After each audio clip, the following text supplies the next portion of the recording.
Cuaderno 147 de Cristianisme y Justicia. Identidades para el siglo XXI. A cargo de Joan Carrera y Carrera. Joan Carrera es sacerdote jesuita, médico y doctor en teología moral, profesor de la Facultad de Teología de Cataluña y colaborador en ESADI, y miembro del Consejo Directivo del Centre d'Estudis Cristianisme y Justicia. En estos comienzos de siglo, nos movemos entre dos tendencias que, aunque puedan parecer opuestas, se dan simultáneamente. Por una parte, la de quienes piensan que este siglo será el del cosmopolitismo, en el que los estados y culturas fuertes perderán poder, cediendo su lugar a una cierta cultura global. Esta, según ellos, se manifestará cada vez más en estructuras supraestatales con poder real sobre los estados, uniones económicas y políticas, movimientos sociales globales, organismos supranacionales especializados, etc. La otra tendencia está representada por quienes presagian un retorno a formas más tribales.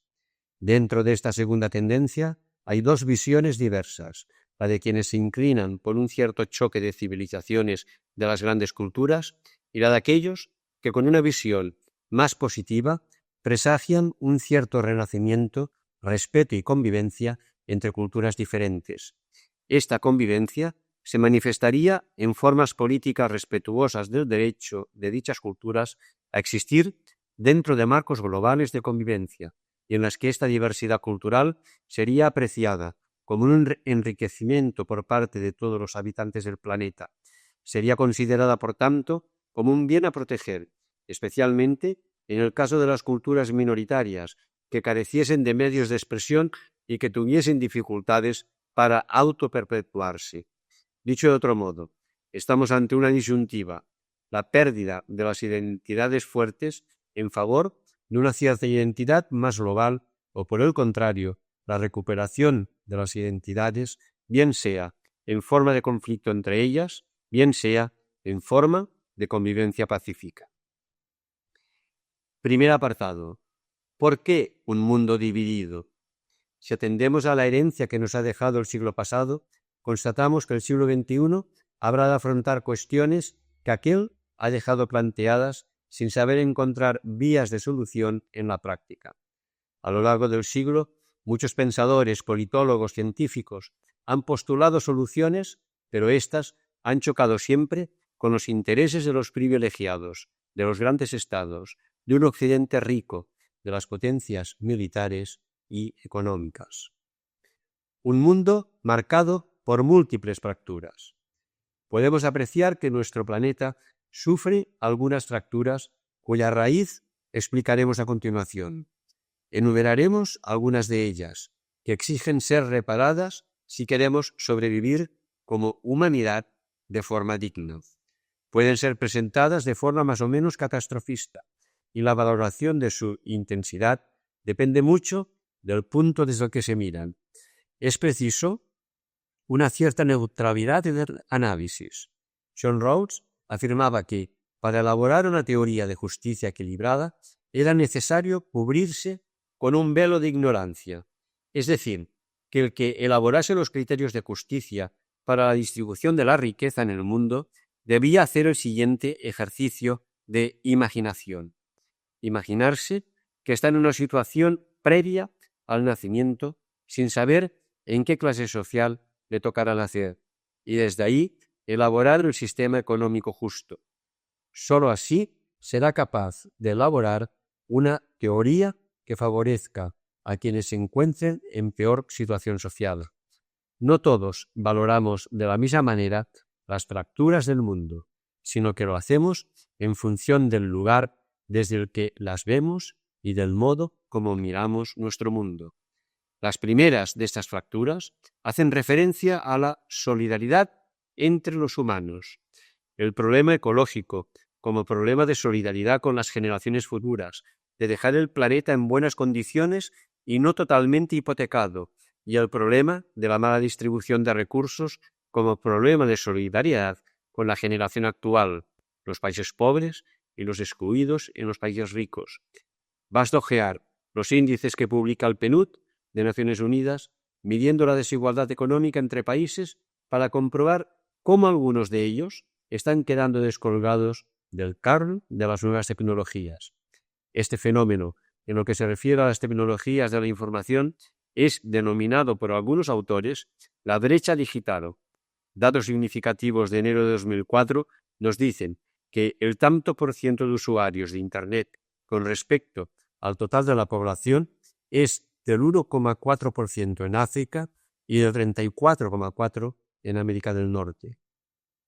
La fractura de la solidaridad está conduciendo ya a formas de competencia feroz para asegurarse los recursos energéticos, minerales o hídricos.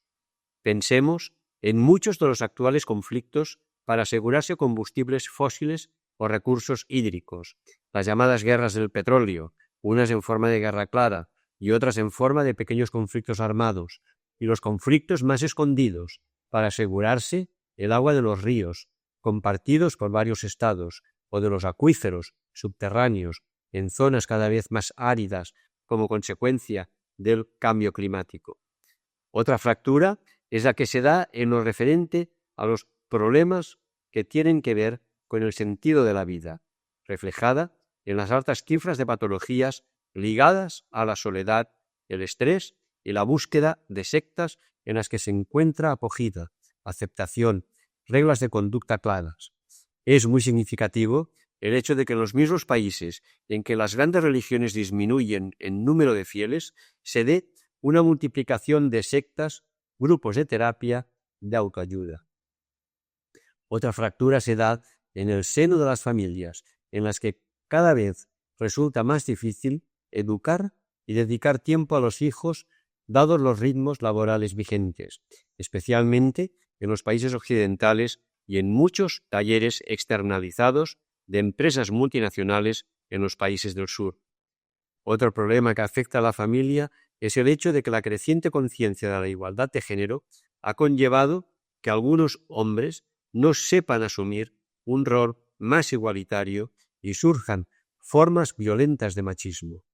Y en muchos países la igualdad de géneros está aún muy lejos de dar los primeros pasos pese a mejoras legales en algunos de ellos. Podríamos seguir enumerando fracturas de nuestro mundo de hoy, como la fractura laboral, que se da en muchos países entre los sueldos altos de quienes tienen conocimientos y los sueldos basura de quienes no han sido formados, no han tenido acceso a una educación cualificada, o ya no se pueden reciclar, dada su edad y otros factores que les han llevado a abandonar el mercado laboral durante un periodo de tiempo, enfermedades psiquiátricas, problemas familiares, etc. Si se mirasen las múltiples fracturas de nuestro mundo desde otro planeta y se pudiese observar toda la segunda mitad del siglo XX, se podría afirmar, sin duda, que estas fracturas tienen solución, ya que el progreso de la Tierra en el último siglo ha sido el mayor que ha gozado nunca la humanidad. Ese hipotético habitante de otro planeta llegaría a la conclusión de que el verdadero problema no es de recursos o de ideas, sino de su buena distribución y de voluntad política, es decir, de buscar el bien a escala planetaria y no el bien particular de un Estado, de un colectivo, de una empresa. La raíz de las fracturas, el atomismo. ¿Cuál es la raíz axiológica de las causas que originan estas múltiples fracturas? Dicho de otro modo, ¿qué valores predominan en nuestra manera habitual de hacer las cosas, de planificarlas, de estructurar nuestra convivencia, desde los ámbitos más pequeños a los más grandes, que hacen posibles estas fracturas? Sucede en este caso aquello de la mano invisible de Adam Smith. Nadie parece querer estas fracturas, ni generarlas explícitamente, pero realmente se genera en relación con nuestros pequeños actos, nuestras maneras de permitir determinadas cosas, de apoyar determinadas políticas, de convivir, etc. Avancemos la hipótesis de que la causa principal de las múltiples fracturas que se van dando en un mundo cada vez más global es el llamado atomismo social. Este atomismo viene propiciado por el creciente individualismo y el poco sentido de comunidad que cada vez más tenemos las personas. Síntomas de este atomismo pueden ser sentirnos islas en medio de mucha gente, un tejido asociativo cada vez más pobre. Nadie se preocupa de lo que le sucede al vecino. Nos implicamos cada vez menos en lo que sucede a nuestro alrededor. Hemos dejado de ser animales políticos preocupados por nuestra ciudad, la polis, y hemos profesionalizado a unos cuantos para que hagan de políticos, olvidando que la política comienza con la implicación de cada uno en aquello que es común. Hemos construido unas democracias sin casi participación real, reducidas a un ir a votar cada cierto tiempo. Estos son algunos de los síntomas de este atomismo. La tesis de fondo del atomismo es que el individuo se puede realizar, puede ser feliz, tener cosas, gozar de la vida sin los otros. O quizá lo expresaríamos aún mejor si dijéramos que los otros están siempre en función de mi realización personal. Esta tesis ignora que el individuo nace situado y que no somos autosuficientes. Este atomismo es la consecuencia de la consideración del hombre y de la mujer hecha por el liberalismo al enfatizar la capacidad de preferencia y de libertad por encima de los lazos de unión. Esta propuesta mejoró la consideración medieval en la que el hombre y la mujer no tenían derechos individuales, sino sus derechos estaban solamente en función de su pertenencia a un determinado estamento, gremio, etc. Por tanto, el descubrimiento de los derechos individuales fue un paso histórico que no podemos minusvalorar, pero este paso debía ser corregido dialécticamente con una consideración más social del individuo, sin por ello negar sus derechos individuales inalienables.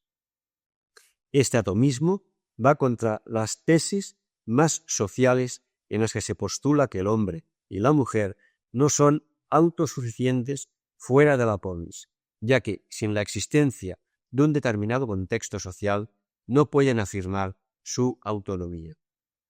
Una solución para las fracturas: recuperar las formas comunitarias. Para reparar las fracturas, proponemos complementar la concepción liberal del hombre-mujer, un individuo con derechos, con la recuperación del comunitarismo, es decir, un cierto sentido del hecho que se nace situado en una comunidad concreta en la que imperan unos valores comunes compartidos entre todos. Esta forma comunitaria puede adoptar múltiples formas: familia, país, comunidad religiosa, grupo de acción, movimiento social, pequeña ONG, etc. Es en este ámbito comunitario donde se toma conciencia del valor de los otros, en la propia autorrealización. Este sentido de comunidad acentúa que, además de derechos, se tienen deberes con respecto a los otros, obligaciones, lazos con los otros. Con otras palabras, que la comunidad es una construcción en la que todos somos necesarios. No postulamos olvidar los derechos inalienables de los individuos, sino recordar que, antes que individuos, somos seres sociales, que nos hemos ido haciendo gracias a la interacción con nosotros, y en primer lugar con la familia, donde el lazo primario es la gratuidad y no el interés. En el propio crecimiento solo se acepta la corrección del padre o de la madre, cuando se ha experimentado primero su amor incondicional y gratuito, y no el interés o el dar a cambio de algo. Es en el ámbito comunitario donde se captan los valores éticos, es decir, aquello que es bueno para la comunidad y aquello que es bueno para mí, sin que se dé una oposición radical entre la esfera del yo y la de los otros, de la comunidad. Mi bien tiene una relación de dependencia del bien de los otros. Estos valores, apreciaciones del bien, son captados en el seno de la comunidad por contagio, al verlos encarnados y vividos en personas concretas a las que se aprecia. Las comunidades poseen un sistema ético compartido entre sus miembros, es decir, que las valoraciones de las cosas son semejantes y la disidencia no extrema, los que piensan de forma diferente, es aceptada desde la estima mutua. Algunas teorías del desarrollo de los pueblos, no centradas únicamente en el crecimiento económico, postula la importancia del llamado capital sociale. El desarrollo resulta más favorecido en grupos humanos en los que las personas adoptan un sistema de valores compartidos, en el que se sienten comunidad, ya que sólo así la preocupación social es más fuerte que los intereses individuales entre líderes, técnicos y toda la población. El estado de bienestar europeo funcionó gracias, en primer lugar, al hecho de que después de la Segunda Guerra Mundial fue más fácil suscitar un sentido comunitario, para así poder reconstruir la Europa destruida por la guerra. De este modo, se fue creando una sociedad más solidaria, una solidaridad intergeneracional, con más atención a la gente mayor, y una solidaridad generacional, fuertes impuestos progresivos para ir disminuyendo la desigualdad y crear una sociedad de clases medias. Solo se sostiene la solidaridad si se asumen deberes hacia los contemporáneos, deberes de justicia, y hacia las generaciones futuras, deberes ecológicos. Estos últimos han sido olvidados con frecuencia en una cultura en la que prevalece el corto plazo.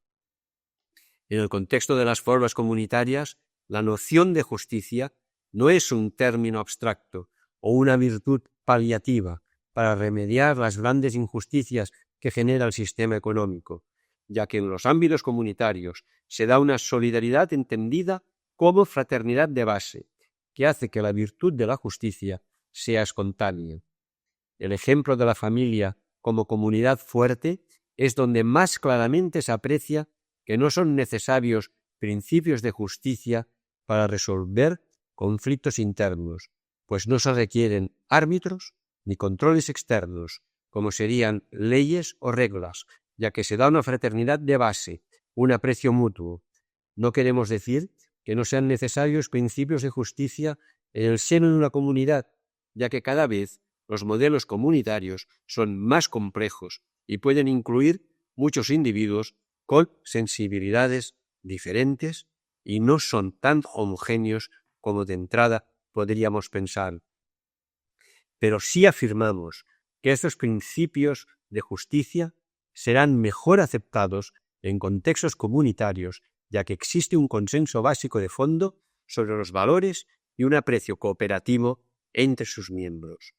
Recordemos que en el sistema liberal, donde los individuos son muy autónomos y con pocos lazos entre ellos, la justicia actúa como remedio para regular el individualismo y asegurar que el exceso de derechos de algunos no pase por encima de los derechos de los otros, creando excesivas desigualdades en la distribución de los recursos. De esta necesidad de principios de justicia nace un marco jurídico mínimo que asegura que la distribución de bienes y recursos no viola ninguno de los derechos de los individuos.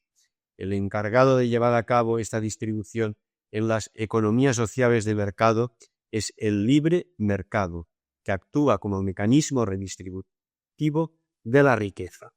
Se incluyen, sin embargo, mecanismos correctores para que no se dé una distribución excesivamente desigual, impuestos progresivos, impuestos sobre herencias, ayudas económicas a los más pobres, etc. Cuando más liberal es la economía, menos correcciones incorpora. Sin negar la necesidad de este marco jurídico, está claro que las personas cumplen más con él cuando su convivencia tiene un sentido más comunitario. En el atomismo social actual se da, sin embargo, la persistencia de formas comunitarias en las que se dan lazos de solidaridad interna y de gratuidad. El problema es cómo se vive. Muchas personas viven la tensión que representa vivir ámbitos altamente comunitarios y simultáneamente otros ámbitos en los que predominan las formas competitivas y muy individualistas.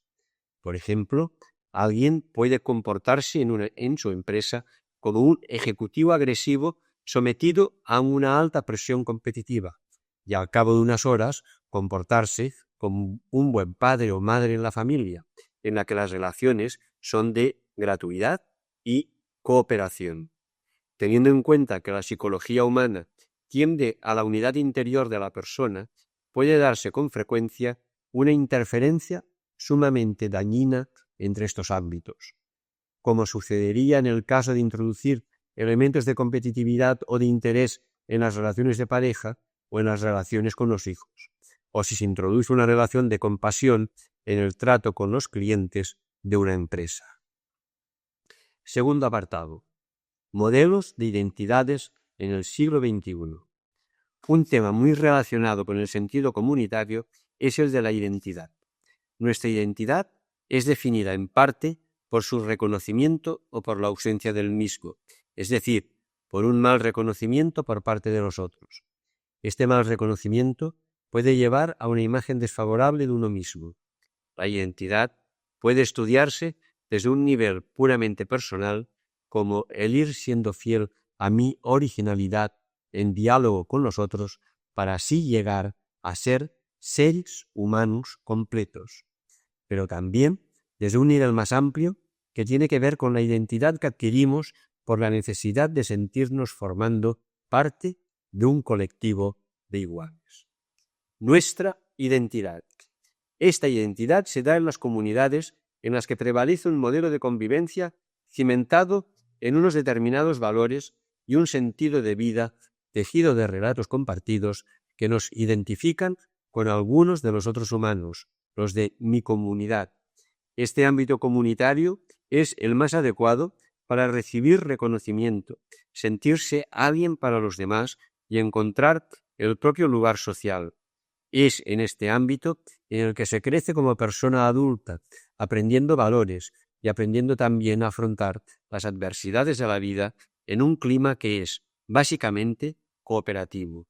En él se forja la propia identidad personal, el yo original, y se interiorizan los valores compartidos como grupo, el yo entre iguales. Podemos concluir diciendo que la identidad es la fuente de sentido y de experiencia para la gente.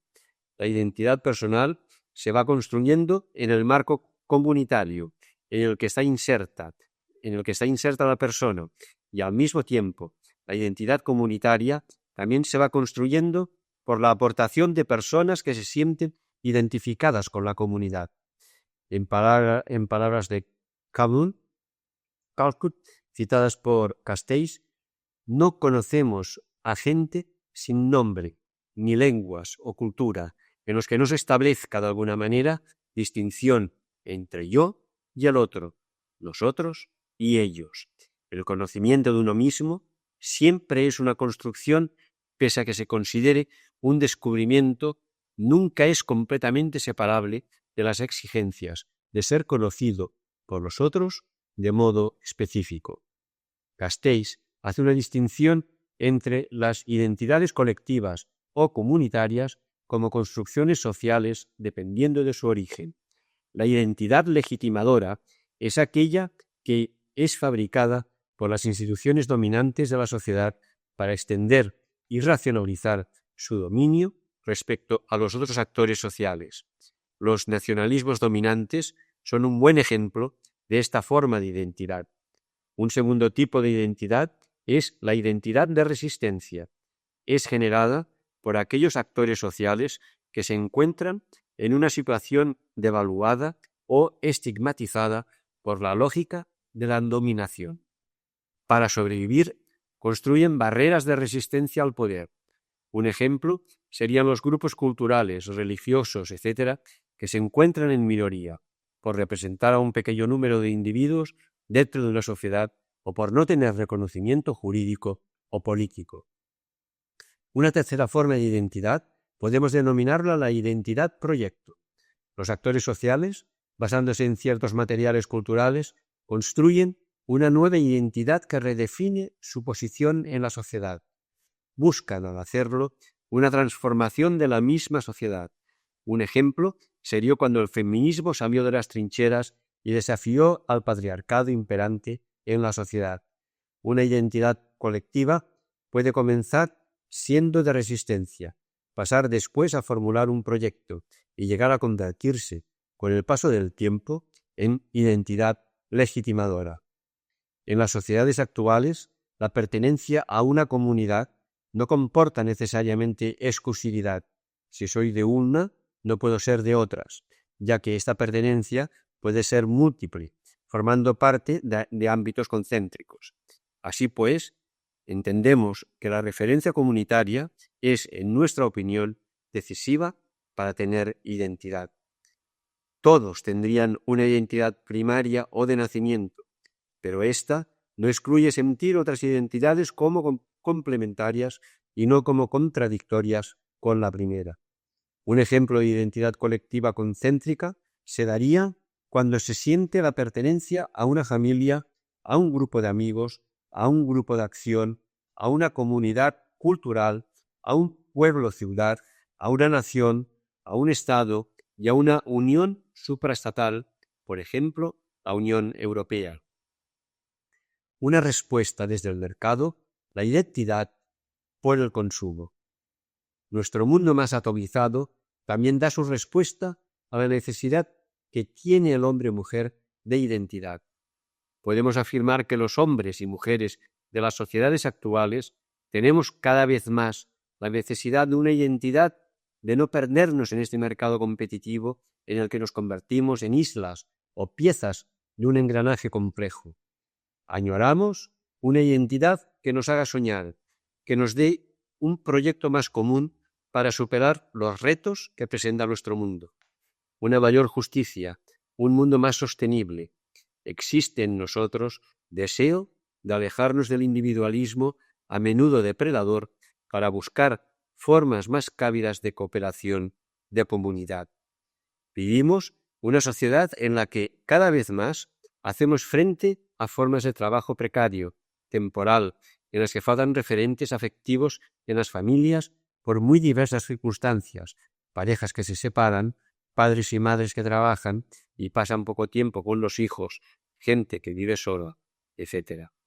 Nos encontramos incluso con formas de movilidad laboral extremas en países como Estados Unidos, en las que se cambia a menudo de ciudad, de vecinos, de amigos. Falta arraigo en un lugar. Nos encontramos también con formas de trabajo en las que para sobrevivir, no ser despedidos o prejubilados, se ha de entrar en una espiral de competitividad creciente donde el compañero de trabajo no es sino un posible competidor.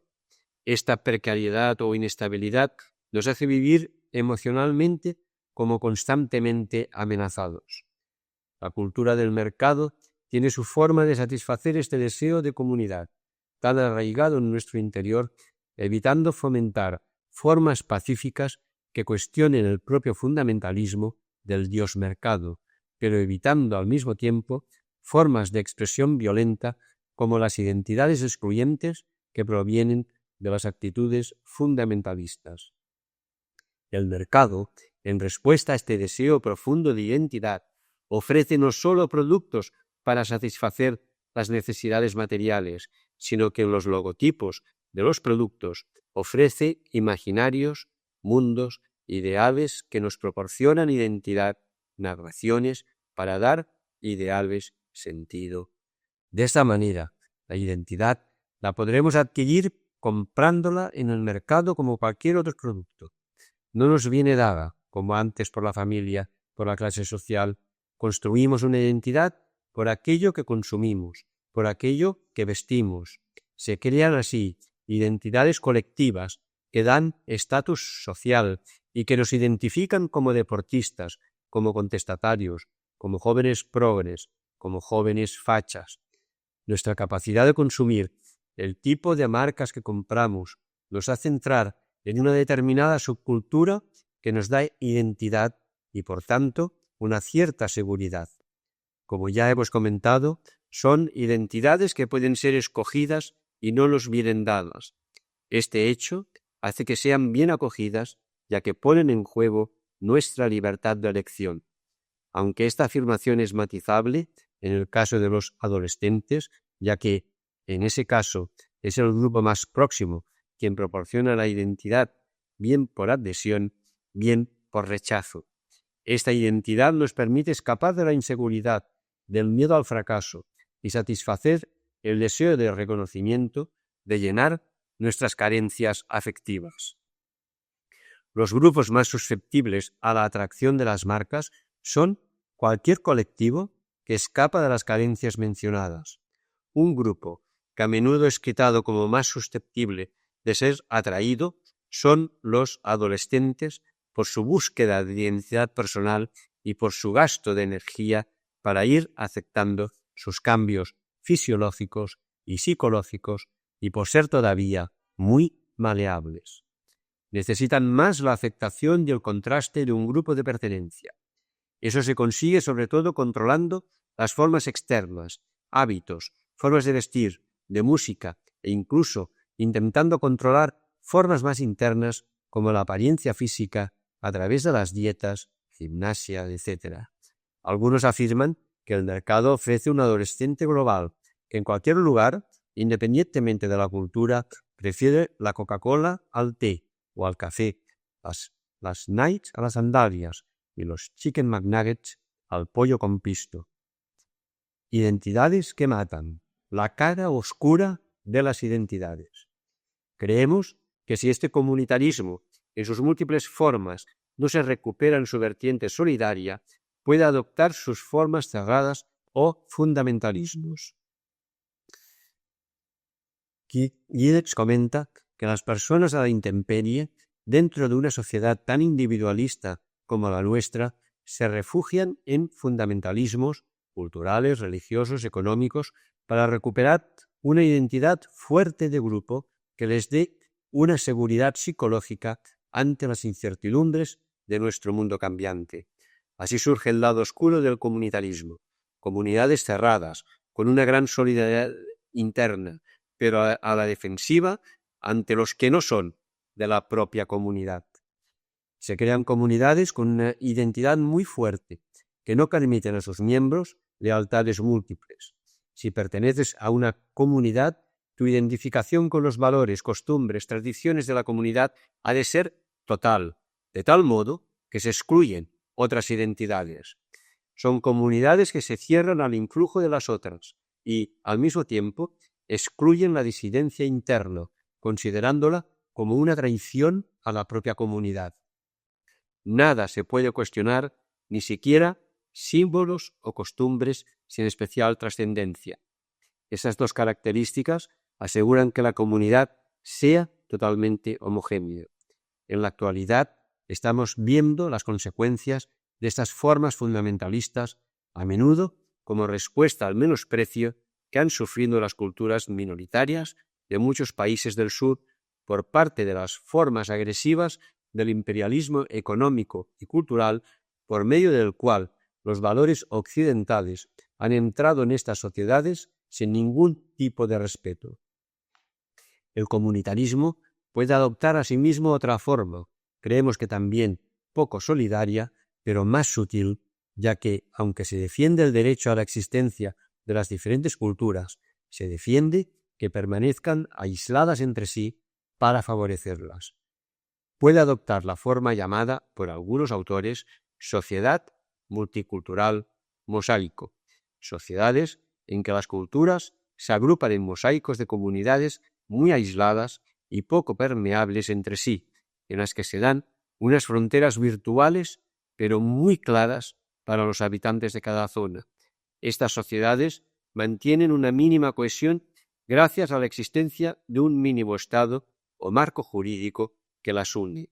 Un ejemplo sería para algunas zonas de los Estados Unidos en las que hay barrios en los que predomina una determinada cultura, china, latinoamericana, blanca, anglosajona.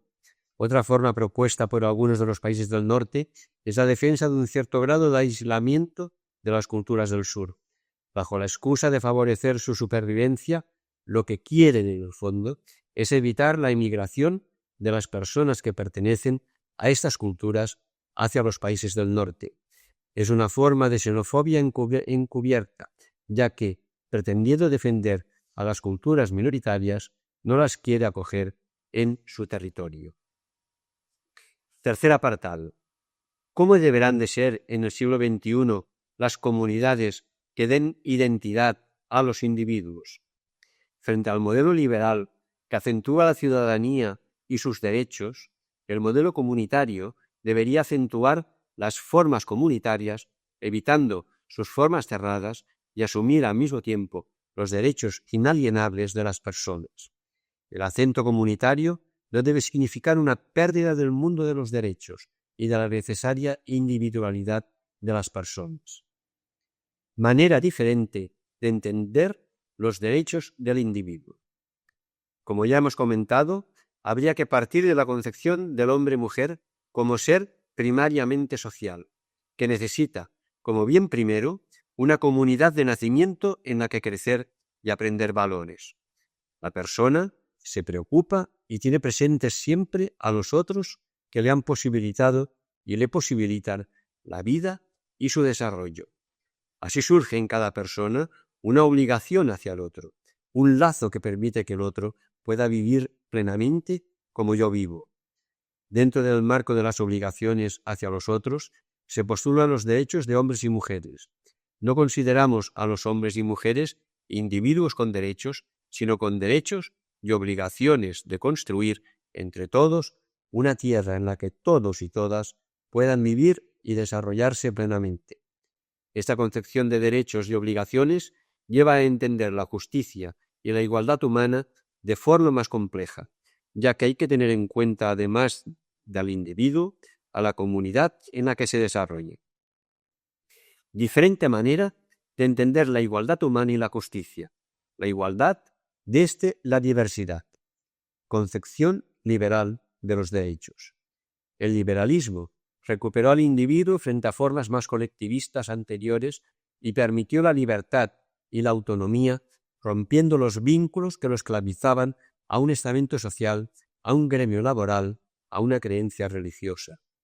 Dotó al individuo de unos derechos fundamentales para su desarrollo pleno como persona: libertad de pensamiento, de religión, de conciencia, de asociación, etc. También poco a poco se fueron reconociendo los derechos de participación en lo público, los llamados derechos políticos. Así nacieron las democracias modernas. Este movimiento liberal comportó una acentuación de la libertad. En su vertiente económica, mercado libre, Estado mínimo, condujo a un sistema muy productivo y generador de gran riqueza. Al mismo tiempo, sin embargo, produjo unas evidentes desigualdades económicas entre la población. Recordemos la crítica que hizo Karl Marx al capitalismo de la época o los informes Ashley en Inglaterra o Villermé en Francia. Todos ellos, a mitad del siglo XIX, denunciaron respectivamente las condiciones de trabajo de niños y mujeres en las minas, jornadas de 12 a 16 horas con niños de 6 años que se encargaban de abrir y cerrar las puertas de las galerías, o las condiciones de trabajo de la industria textil, jornadas de 17 horas y niños de 7 años trabajando en las fábricas. La respuesta socialista al sistema creado por el liberalismo del siglo XIX fue la lucha por la igualdad. Esto posibilitó que los derechos teóricos liberales pudiesen alcanzar a la mayoría de la población. De las dos tradiciones nacieron después de la Segunda Guerra Mundial las formas del estado de bienestar. Dos modelos de entender la democracia. Si, además, nos fijamos en la historia de la democracia en Occidente, observamos la existencia de dos modelos muy diferentes que implicaron dos maneras diferentes de recibir al extranjero que llegaba al país. El modelo norteamericano acentúa una concepción más individualista y competitiva. El individuo está legitimado para seguir sus intereses y su moral mientras respete un mínimo marco jurídico que protege los derechos de todas las personas del país. De ese supuesto se deriva una sociedad pluralista en la que pueden coexistir comunidades culturales diferentes mientras acepten un mínimo jurídico para todo el Estado. El modelo francés tiende a insistir en una visión más unitaria del ideal de ciudadano y del bien colectivo. Quien llega al país ha de identificarse plenamente con este ideal de bien común, que comporta una cultura común y unas leyes que tienden a homogeneizar la diversidad cultural.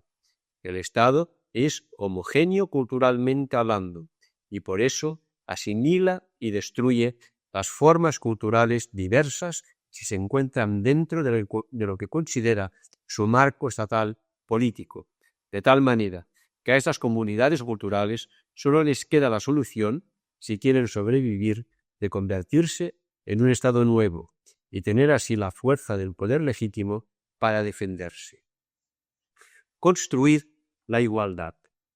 Pero, ¿cómo construimos una igualdad que respete las diferencias en los estados actuales que han dejado de ser culturalmente homogéneos, si es que algún día lo fueron?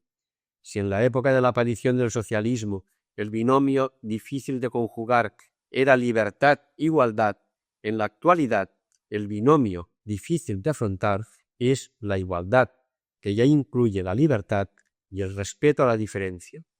Históricamente, el socialismo real sacrificó aspectos de la libertad para acentuar la igualdad, pero también sacrificó la diferencia cultural y las creencias religiosas.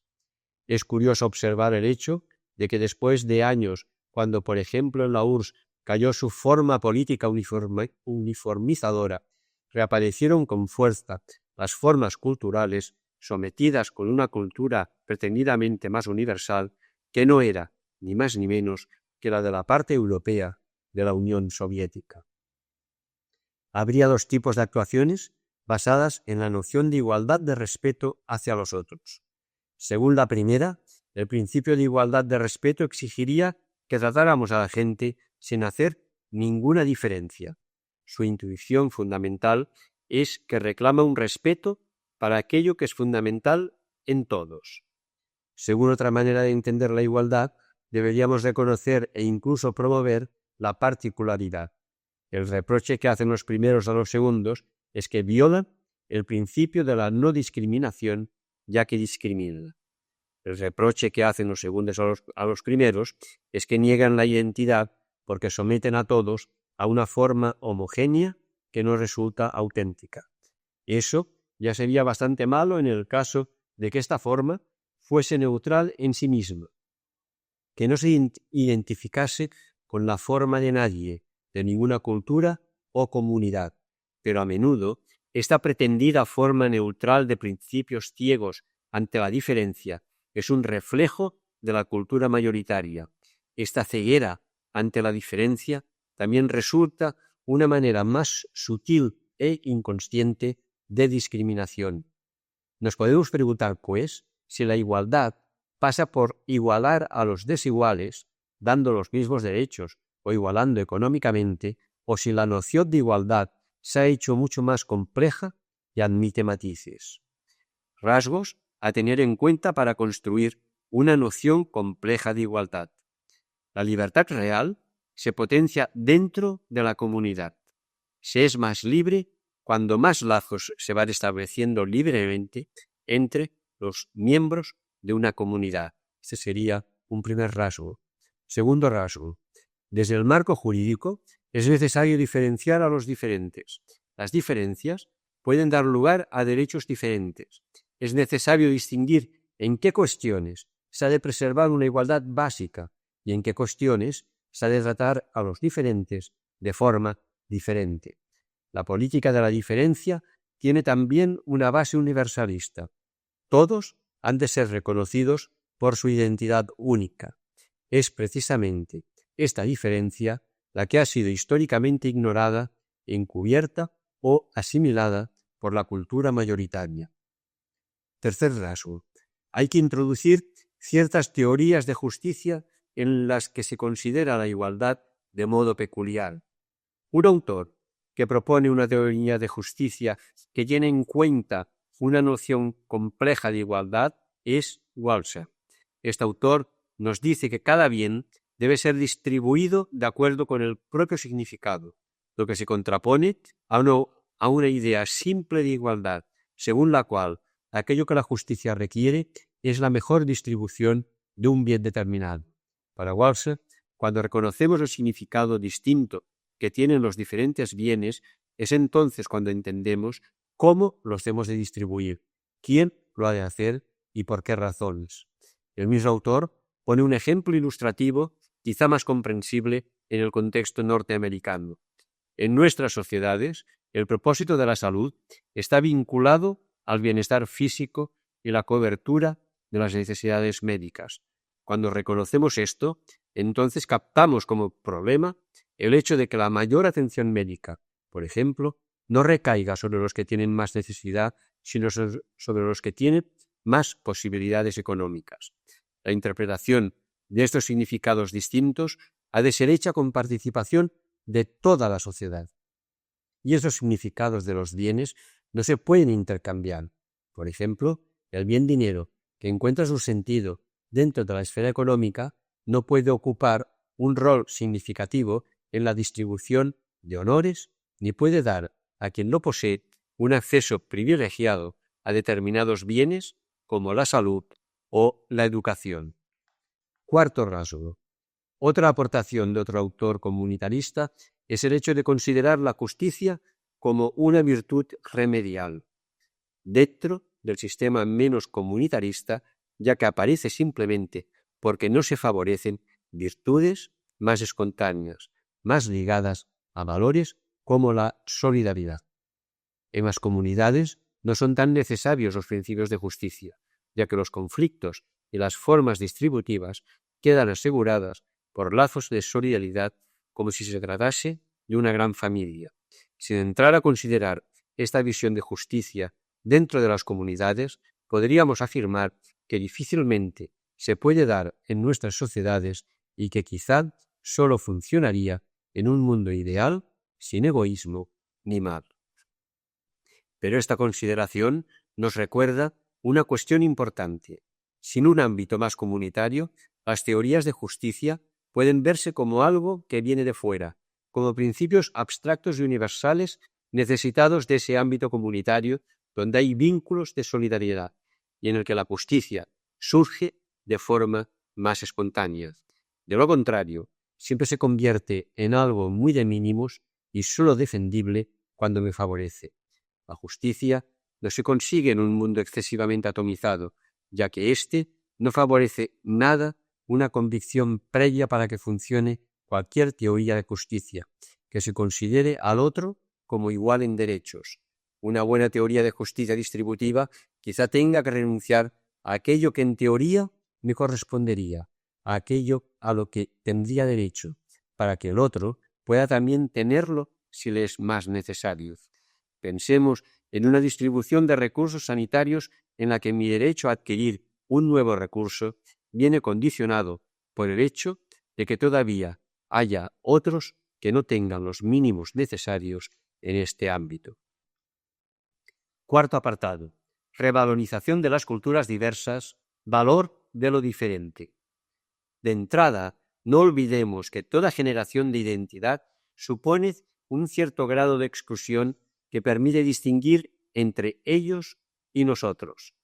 Hecha esta afirmación, nos preguntamos qué grado de exclusión puede ser humano y cuál puede llevar, ya llevado históricamente, a considerar a los otros como no iguales a nosotros, explotándolos, dominándolos e incluso exterminándolos, colonialismos, explotación laboral, genocidios, etc. La constatación histórica de que determinadas afirmaciones de identidad han conducido a una distinción que ha permitido la destrucción mutua, nos podría llevar fácilmente a la afirmación de que la solución de dichos abusos pasaría por conseguir una única identidad mundial, pensada incluso políticamente como un único Estado mundial, sin entrar a considerar ahora su forma concreta. La diversidad admite un cierto grado de exclusión. Sin embargo, sabemos que, históricamente, las tendencias universalizadoras tienen el peligro de afirmar una particularidad como universal para imponerla a las demás. Esta particularidad coincide a menudo con la cultura mayoritaria, con la que tiene más recursos económicos o más poder militar. Es decir, se hace pasar como universal lo particular y occidental.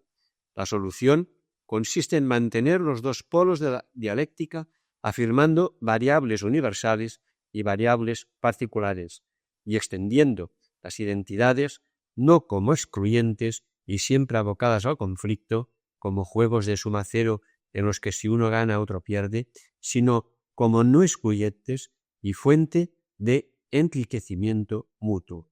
Hablaremos de ello más adelante. Categorías de la distinción entre ellos y nosotros. La distinción entre ellos y nosotros en el ámbito social ha sido elaborada históricamente en función de 4 categorías. La raza, sostenida a partir de diferencias somáticas, es decir, corporales; la etnia, centrada en las diferencias culturales; la nación, que resalta la comunidad biológica histórica de origen; el Estado, que subraya los límites políticos de pertenencia. Estas 4 categorías no son excluyentes entre sí y están formadas por conceptos un tanto ambiguos. En cuanto a la primera, la diferencia de raza no tiene ningún fundamento científico. Se ha utilizado históricamente para discriminar. El racismo aparece a menudo hoy en día bajo formas más sutiles. Una de ellas es la absolutización de la diferencia cultural, para defender así el no contacto entre las culturas. Desde esta última consideración se realizan algunos discursos xenófobos de la extrema derecha europea pidiendo que no se admitan inmigrantes, no por racismo, sino porque cada cultura tiene derecho a un espacio propio sin interferencias, con afirmaciones como que los magrebíes tienen derecho a tener su cultura en su zona de origen, pero no a emigrar a Europa. En cuanto a la segunda categoría, la etnia, es difícil de definir. Existen diferentes teorías, desde las más esencialistas y objetivas, definiendo características, lengua materna, religión, parentesco, hasta las más subjetivas, sentido o conciencia de pertenencia que se tiene. Formas que toman las identidades en los estados modernos. Estas identidades se dan de múltiples formas en los estados modernos. En estos se privilegia la ciudadanía y sus derechos dentro de un marco político constitucional. Sin embargo, no se respetan las diferentes culturas que coexisten dentro del Estado. Estos estados acostumbran a tomar una de las culturas, la mayoritaria, como la común a los ciudadanos. Encontramos a las demás o bien minorizadas, sin marco jurídico y político que les permitan medidas de autoprotección, o bien con marcos jurídicos o políticos que sí les permiten medidas de protección ante la cultura mayoritaria. Marcos jurídicos diferenciados, medidas de discriminación política, medidas de discriminación positiva de la cultura minoritaria, etc. No es nada fácil la mutua armonía entre culturas, ya que los estados, aunque privilegien el marco político, derechos y deberes de ciudadanía, acostumbran a apoyar a la cultura mayoritaria en mayor medida que a las culturas minoritarias. Además, algunos estados modernos no se han constituido desde lo que Habermas postula como patriotismo constitucional, es decir, desde la aceptación consensuada de un mínimo marco común para todos los ciudadanos que permita las diferencias culturales. Por el contrario, han evolucionado más bien desde un pasado en el que esos estados lucharon por suprimir las diferencias nacionales, han uniformado culturalmente el Estado, eliminando algunas de las culturas existentes. El caso más paradigmático ha sido el de Francia. Aunque la situación ya no sea la misma, el recuerdo de ese pasado reciente hace que persistan las dificultades de relación entre la cultura mayoritaria y las otras. Otra situación que se da dentro de los estados modernos es la de las personas que han llegado en busca de oportunidades laborales huyendo de persecuciones políticas, del hambre, de la sequía o del paro, y que llevan asociadas identidades culturales diferentes a las del estado receptor y que pueden ser vistas como una amenaza por los ciudadanos del estado que les acoge. A menudo, la amenaza es percibida no en razón de lo cultural, sino en cuanto pueden afectar al bienestar de la población del país receptor. Son unos temores muy discutibles en el contexto europeo, ya que es falso desde el punto de vista económico. Quienes llegan representan mano de obra joven que no ha sido necesario formar y que, si son legales, cotizan y ayudan a mantener el envejecido estado de bienestar europeo. La prensa nos informa del superávit de la seguridad social en España gracias a la regularización de la inmigración ilegal, según datos de 2005.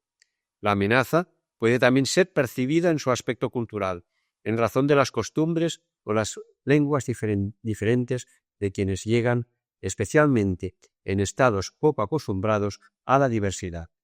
Incluso podríamos afirmar que las zonas que han recibido un gran número de inmigrantes provenientes de regiones del mismo país con culturas diferentes son las que experimentan una mayor dificultad para aceptar la nueva inmigración proveniente de países con culturas más alejadas. Habría que analizar los factores que son responsables de dicho fenómeno en la zona receptora, como podría ser su identidad todavía en formación o no consolidada, la posible competencia laboral que esas personas suponen o la competencia con respecto a los servicios que ofrece el Estado, educación, sanidad o asistencia social. Los inmigrantes, al tener menos recursos, son discriminados positivamente sin que el Estado aumente los recursos económicos dedicados a dichos servicios, a pesar del aumento de población. Esa discriminación positiva no proviene del hecho de ser inmigrantes, sino de cumplir más criterios para recibir ayudas asociadas, más número de hijos.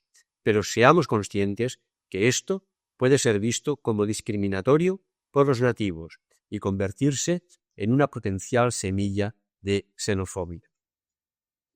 Dos formas de concebir la recepción del extranjero. En Occidente hay dos formas de concebir la recepción del extranjero que condicionan tanto lo que se refiere al respeto de su cultura por parte de los habitantes del Estado como la recepción de la cultura nativa por los que llegan. Estas formas de recepción no se dan en forma pura, pero son paradigmáticas. Una primera forma entiende la integración casi como pura asimilación de la cultura del país receptor y solo permite la expresión cultural de los que han llegado en ámbitos muy privados. Para ser un buen ciudadano de X, se ha de hablar bien la lengua, seguir las costumbres de la cultura receptora del país, etc. Si no se hace así, en la práctica, y aunque teóricamente se tengan los mismos derechos por haber adquirido la nacionalidad del país receptor, costará encontrar trabajo y el inmigrante siempre será tenido por extranjero por parte de los nativos. Incluso sucede así con la segunda generación que ya ha nacido en el país receptor. Una segunda forma de integración permite que las culturas diferentes, recién llegadas, tengan derechos colectivos, espacios en los que desarrollarse. Solo se pide a los nuevos ciudadanos la aceptación del marco jurídico común y una lealtad constitucional, ya que ésta es de mínimos.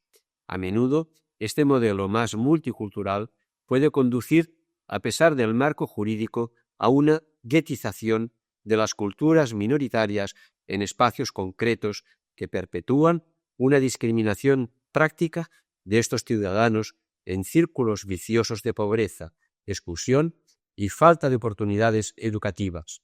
Es decir, este respeto multicultural se convierte en una separación física y una falta de oportunidades reales.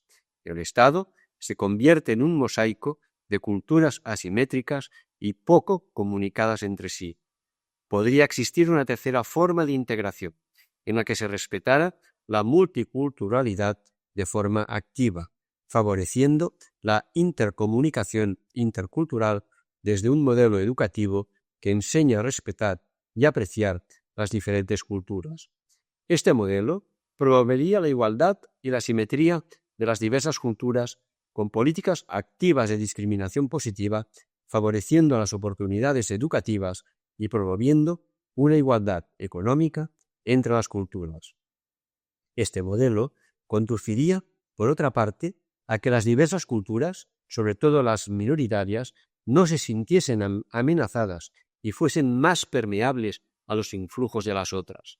Es también un modelo que permite el desarrollo de las culturas tal como ellas desean, así como el derecho a su expresión y a su continuidad histórica. Este modelo último es todavía algo ideal, puesto que los que se están dando, de hecho, son los dos primeros, y apenas se comienzan a dar jornadas de diálogo entre las culturas y de enriquecimiento mutuo. Para avanzar en él, sería necesario un sistema educativo que le dé soporte, junto a medidas económicas y sociales que eviten las fracturas sociales que a medio plazo solo pueden producir reacciones a la defensiva de las culturas minoritarias que se sienten discriminadas en la práctica, hacia otras formas culturales más nativas o más mayoritarias que controlan el poder económico. Como comentaremos, para la realización de este modelo es necesaria la aceptación de un mínimo marco jurídico común que ha de provenir de una cierta ética mínima consensuada que evite extremismos culturales intolerables para una gran mayoría. Cuestión nada fácil, pero necesaria, ya que la defensa del derecho de las culturas no puede significar que todo lo cultural sea defendible como bien para las personas. El respeto a la diversidad implica apoyo a las culturas minoritarias o minorizados. Tal como hemos mencionado en el apartado anterior, el hecho de dar valor a la diversidad implica la defensa dentro de los marcos estatales y supraestatales de las culturas minoritarias compartidas por pocas personas y minorizadas que han sido sofocadas durante tiempo por una cultura mayoritaria en el ámbito político estatal. Esta defensa se ha de dar de múltiples formas, ya que la situación de partida no es simétrica respecto a la cultura mayoritaria. La cultura minoritaria dispone histórica o actualmente de menos instrumentos legales y sociales para su supervivencia. Es posible que no posea medios de comunicación, que no sea divulgada por el sistema educativo o no sea respetada por la administración, o tal vez que sea claramente perseguida. Pensamos de inmediato en medidas legales para ofrecer protección, pero lo que se necesita en primer lugar es la concienciación de todos, es decir, de las otras comunidades, respecto a este valor de la diversidad. Las medidas legales serían un segundo paso para que la cultura minoritaria pueda sobrevivir, es decir, vivir en su comunidad y perpetuarse a sí misma, transmisión a las nuevas generaciones.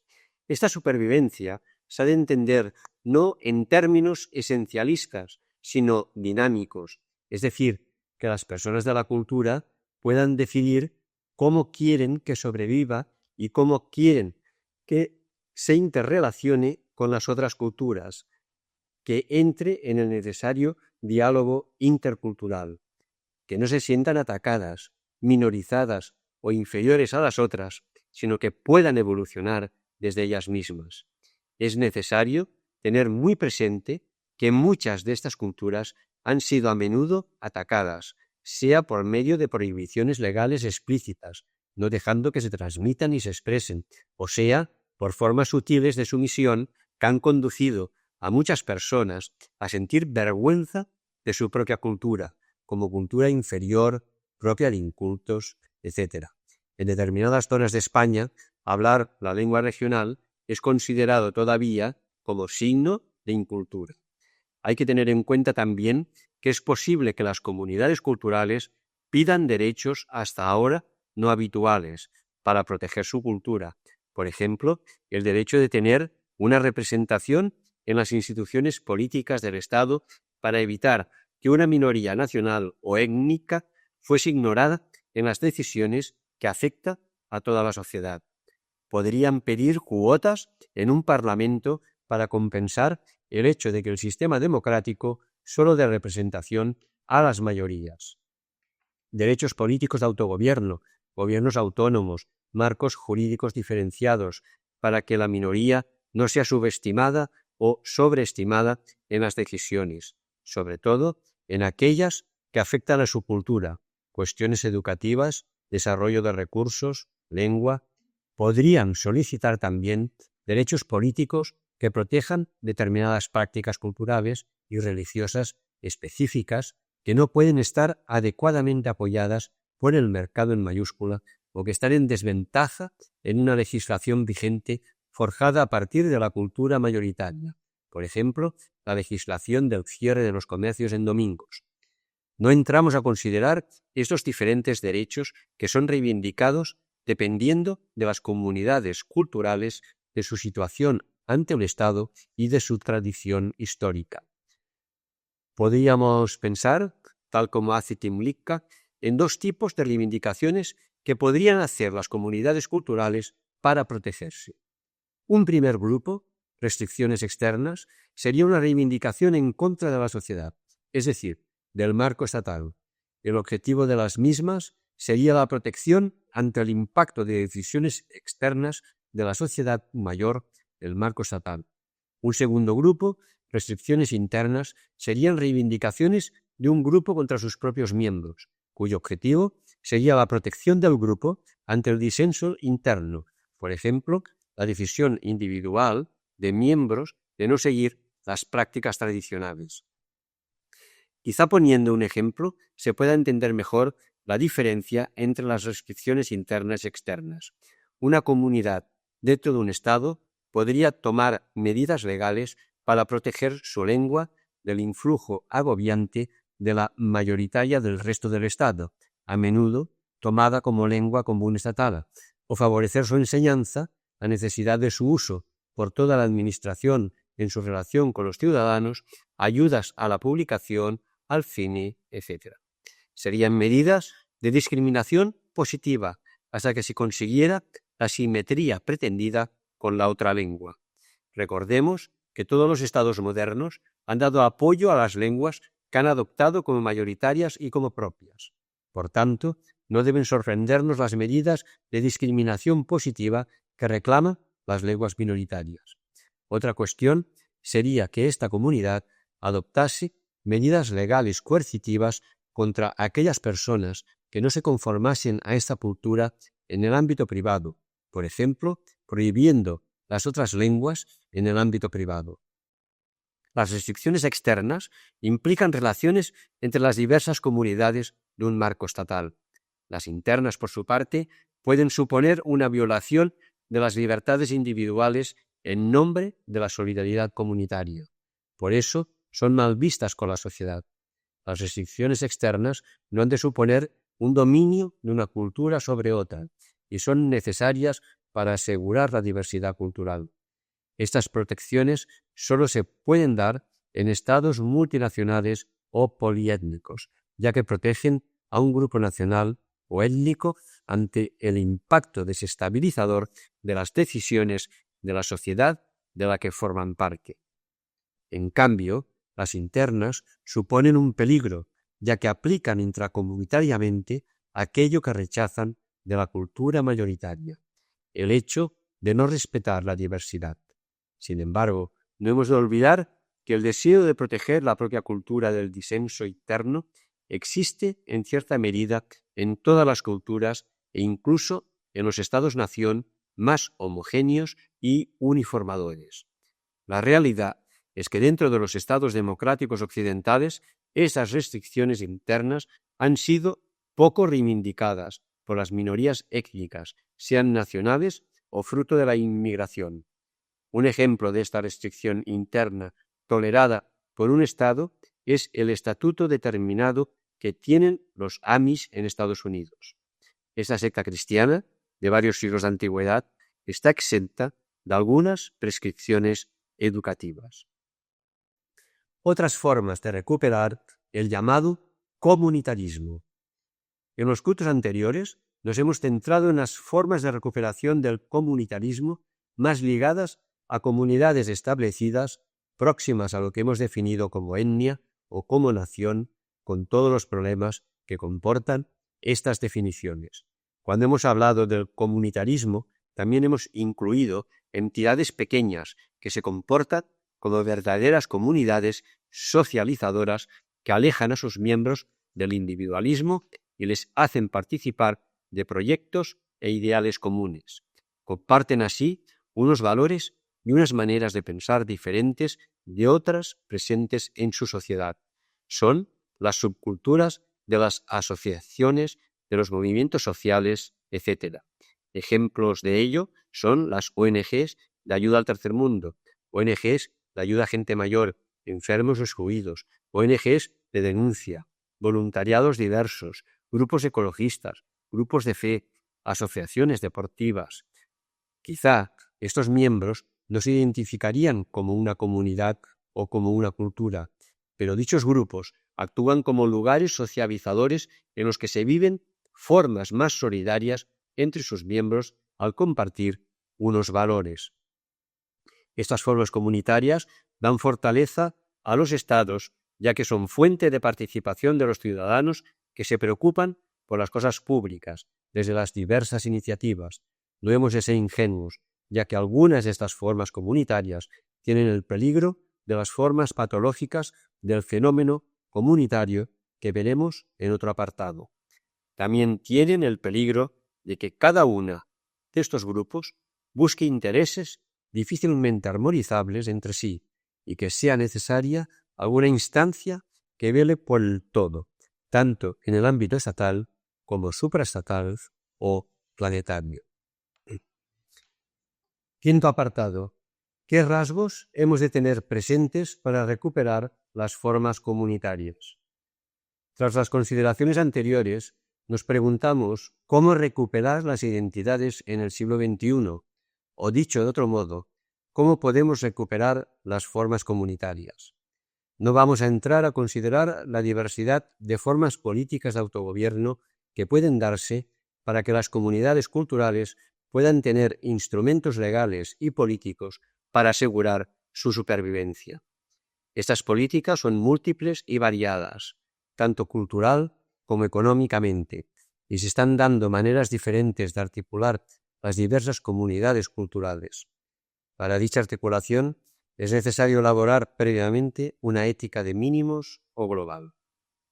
Necesidad de una ética de mínimos o global. El otro polo de la dialéctica para poder mantener un respeto a la diversidad en los marcos estatales y en un futuro supraestatales es la necesidad de afirmar un marco jurídico común, supuesto que las diversas comunidades conviven en un marco territorial, sean estatales, como ahora, o supraestatales, como se espera que sean en el futuro. Estos marcos jurídicos tendrían que elaborarse a partir de una ética mínima o global consensuada por todas las comunidades, ya que las leyes siempre reflejan sistemas éticos de valores. Una ética global ayudaría a formular leyes para todo el ámbito planetario sobre problemas comunes a fin de asegurar la supervivencia de todos. Dentro de los estados, esta ética global debe establecer los marcos de convivencia y de solidaridad de las diversas comunidades culturales existentes. La necesidad de una ética común o global se hace evidente cuando observamos los nuevos problemas que van apareciendo en nuestra sociedad, ecológicos, de distribución de recursos, tecnologías que afectan a los periodos en los que la vida es más frágil. Esos problemas nos hacen tomar conciencia de que pertenecemos a la misma especie a pesar de todas las diferencias que podemos constatar. También se pone de manifiesto que compartimos una misma biosfera. Muchas de las cuestiones mencionadas nos afectan como humanidad. Por tanto, es necesario buscar soluciones globales y no limitadas a determinadas comunidades o estados, es decir, marcos territoriales limitados. Es necesario, pues, ponernos de acuerdo en lo básico y al mismo tiempo dejar un amplio margen de libertad para todas las otras cuestiones más ligadas a las diversas tradiciones culturales. Esta ética de mínimos habría que buscarla entre todos por medio del diálogo. El resultado del mismo será un consenso básico en algunas cuestiones que aseguren la igualdad básica de todas las personas. Otras cuestiones, como los valores y las maneras de entender la felicidad, deben dejarse abiertas para que todas las culturas puedan vivirlas según sus principios. Este diálogo sería, pues, un diálogo intercultural. Esta ética mundial no pretende reconstruir una nueva ética como aquellos grandes relatos que daban sentido a todos los ámbitos de la vida. Se trata solamente de una guía en forma de irrenunciables éticos o principios mínimos para poder sobrevivir y humanizar este mundo globalizado. Esta ética mínima ayudaría a construir los marcos globales de convivencia a nivel mundial y a nivel estatal. Garantizaría el respeto a la diversidad cultural, asegurando, sin embargo, unos mínimos comunes para todos. Estos mínimos podrían formularse como una especie de declaración de derechos y obligaciones de todo ser humano. Estamos proponiendo, pues, una ampliación y corrección de la Declaración de Derechos Humanos de 1948. Esta se limitó a evocar los derechos de libertad e igualdad. Hoy en día debemos completarla con los derechos y obligaciones ligados a la diversidad cultural y al respeto medioambiental. Algunos rasgos a tener en cuenta para recuperar las identidades en el siglo XXI. Es momento de formular una lista de criterios y consideraciones para recuperar las identidades en el presente siglo. De manera esquemática, podemos asegurar lo siguiente. Primero, la noción de justicia a utilizar es el de la equidad. Las sociedades deberían de entender la justicia como equidad. Este concepto articula la libertad, la igualdad y el respeto a la diferencia. Nos permite reconocer derechos diferentes a los diferentes. Segundo, es preciso elaborar una ética mínima, un marco jurídico mínimo. Este reconocimiento de derechos diferentes también supone que las sociedades, tanto los estados constituidos como las formas supraestatales, no deben permanecer indiferentes axiológicamente. Deberán comprometerse con ciertos valores concretos, elaborando una ética de mínimos, deberán renunciar a entrometerse en la manera de vivir de los ciudadanos de las diversas comunidades. Deben, pues, renunciar a una ética de máximos, garantizando el cumplimiento de la ética de mínimos, por el bien público y por los derechos de todas las comunidades. Esta ética mínima o global, vigilada por los marcos jurídicos estatales y supraestatales, debería incluir como punto fundamental la igualdad básica entre todas las personas del planeta, independientemente de su cultura, del régimen de gobierno de su país y del grado de soberanía política de que dispone. Aunque algunos consideran que la identidad decisiva es la que define la ciudadanía, que supone disfrutar de los derechos constitucionales y exige la adhesión a los procedimientos democráticos, ámbito de la ética mínima, creemos que no existe una identidad solamente ciudadana. La ética de mínimos no aporta un universo axiológico completo a la persona para que pueda desarrollarse plenamente. Recordemos que la pretendida ciudadanía universal que postulan algunos autores puede convertirse fácilmente en la elevación de algo particular a rango universal. A menudo se toma por universal lo mayoritario y esto se identifica con lo occidental. Una ciudadanía verdaderamente universal tendría que incluir los irrenunciables mínimos y básicos compartidos, la ética mínima que ha de tener todo habitante del planeta Tierra, por el hecho de ser persona, independientemente de su cultura y condición socioeconómica. Esta ciudadanía podría irse perfilando a través de un verdadero diálogo intercultural. Tercero, es necesario educar en el valor de la diversidad. Las sociedades deberían educar a sus miembros de tal manera que apreciasen la diversidad como un valor. La existencia de diferentes comunidades culturales puede ser vista como un enriquecimiento de la propia cultura. Es preciso considerar como un bien primario de la persona el derecho a pertenecer a una comunidad. Debemos huir de los modelos uniformadores o de asimilación de las culturas minoritarias y de las formas discriminatorias en razón de la cultura, la religión, etc. Para ello, sin embargo, es preciso entender que promover los derechos de protección sobre las culturas minoritarias, inmigrantes, minorías nacionales, los propios receptores, no significa ir contra otras culturas. Cuarto, es irrenunciable la lealtad al marco global que agrupa a todas las culturas. Las diversas identidades que conviven en los marcos estatales y supraestatales deben ser igualmente leales al marco común que les une.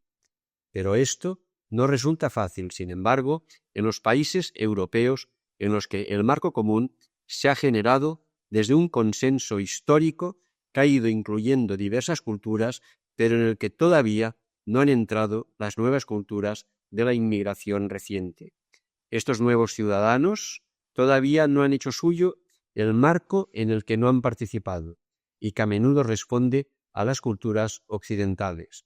Por eso, difícilmente se puede hablar de ética de mínimos o de marco jurídico mínimo cuando ha sido elaborado principalmente desde una cultura. Un ejemplo, desde un nuevo marco jurídico consensuado a través de una ética de mínimos en un Estado europeo donde la presencia islámica sea importante, cuando queremos llegar a un consenso sobre qué fiestas deberían respetarse, parece lógico pensar que la decisión debiera nacer de un equilibrio entre las fiestas de origen cristiano, de gran tradición histórica en los estados europeos, y las islámicas. Quinto, ¿es posible vivir identidades múltiples? Es posible vivir identidades múltiples. Todo individuo pertenece a una comunidad que le da una identidad primaria. Esta identidad primaria no debe excluir que se complemente con otras identidades de forma concéntrica. Estas identidades múltiples de los individuos ayudan a sus comunidades a no encerrarse y a los individuos a ver que las identidades son dinámicas, evolucionan. Las identidades no se excluyen necesariamente unas a otras. Se puede ser un buen ciudadano de los Estados Unidos, lealtad a un Estado, siendo de religión islámica, lealtad a una ética de máximos religiosos. No por ser más europeo, marco supraestatal, se es menos español, marco estatal, o menos catalán, una comunidad cultural con marco político no estatal.